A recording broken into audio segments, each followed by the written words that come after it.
What is going on, everybody? Welcome back to another video. We are going to be building a paper tuner.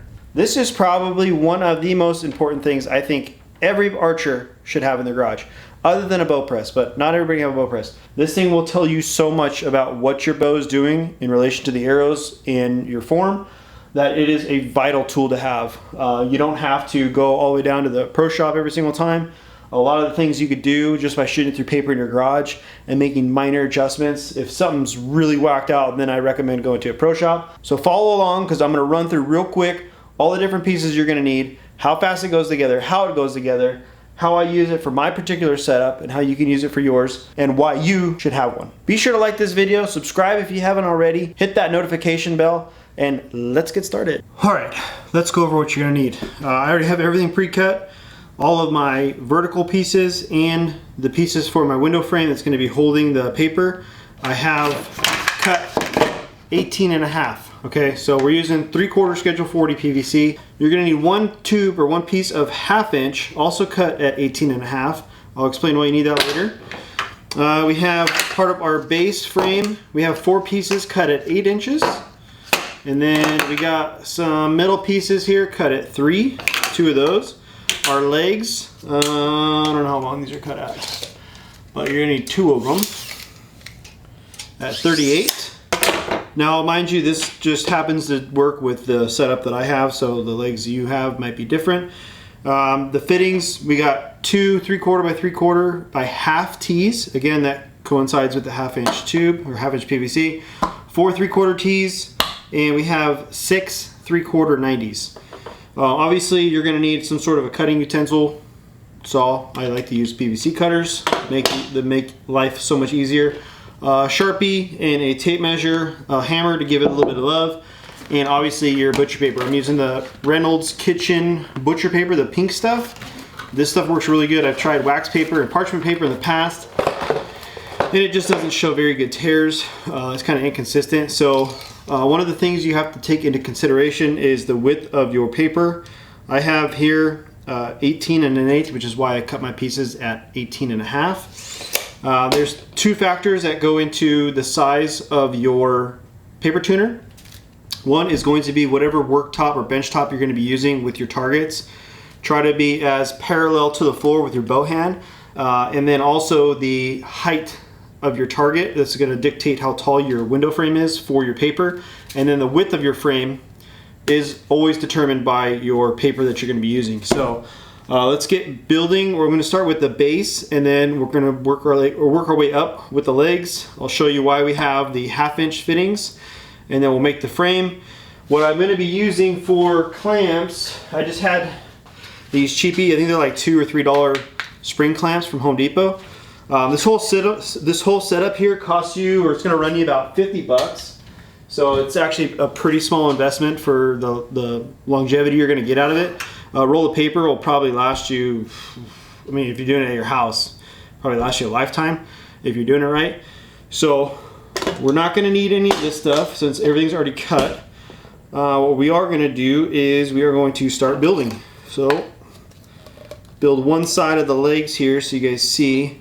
190, 1 T. This T is going to be 90 degrees to your elbow. Don't push them in too tight, because then it gets kind of hard to move. You can always hammer everything in after everything's all squared up.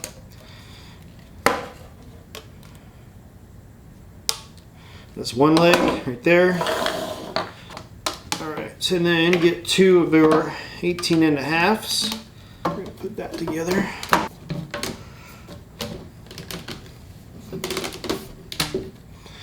And there's our base.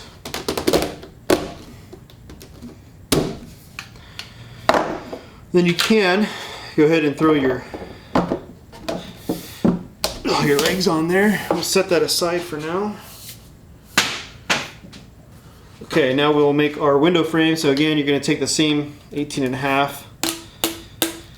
And it's going to be a square, so you don't have to worry about getting them mixed up.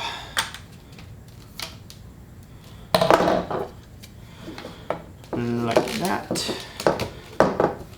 And you're going to run just your regular 3/4 T at the bottom there. So this is our window frame for our paper. So it's going to be right inside there, all the way up. All right, so now you're going to want to put your little 3 inchers in.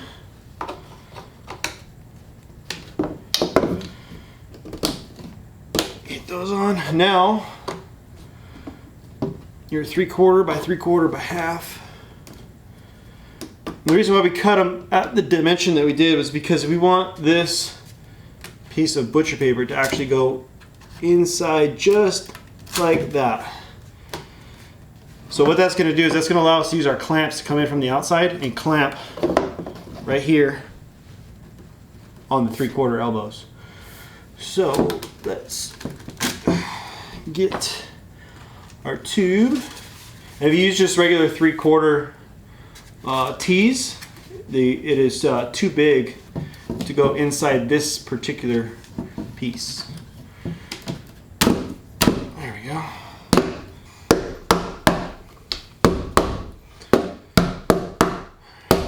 Okay, just like that. I don't know if you guys can see, but here's the base. This guy will go on there.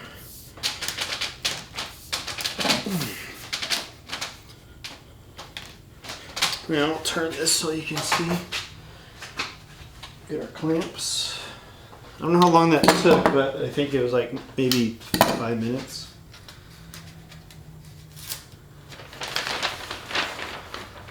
Bring this one up.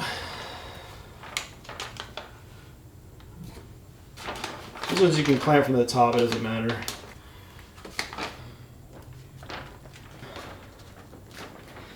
There you go. You get yourself a paper tuner. So we're going to set it up, make sure our heights are good, and then I want to shoot an arrow through it.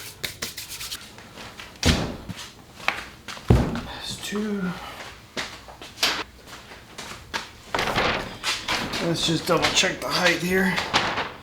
Now another thing you want to keep in mind is the distance you have in between the target and the paper tuner. So you're always going to want to make sure that you have enough room that you can set up your target and your tuner to where there is no contact with the target until after the arrow is passed. And I mean, that's like an inch, so that's fine because it won't make contact. Because sometimes in these foam targets or bag targets, once that arrow hits, it can kick because it can find a channel and it might give you a messed up tear, and you're going to be chasing your tail thinking there's something wrong with your bow when there's actually nothing wrong with your bow. It just happens to be the target's too close to the paper. So let's give this thing a couple shots.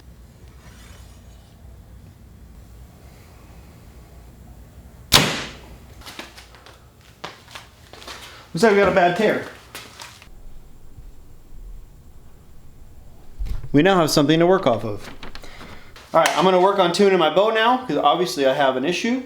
But thanks for watching. Hope you guys enjoyed the video, and be sure to like and subscribe, and catch you on the next one.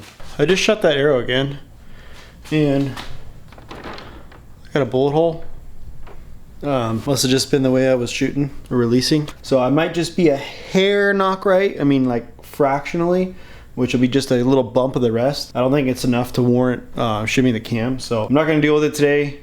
I'll get a fresh start tomorrow, shoot a few arrows to warm up, and then shoot through paper again. But I don't really think I'm going to mess with it. It's not as bad as it was tearing earlier.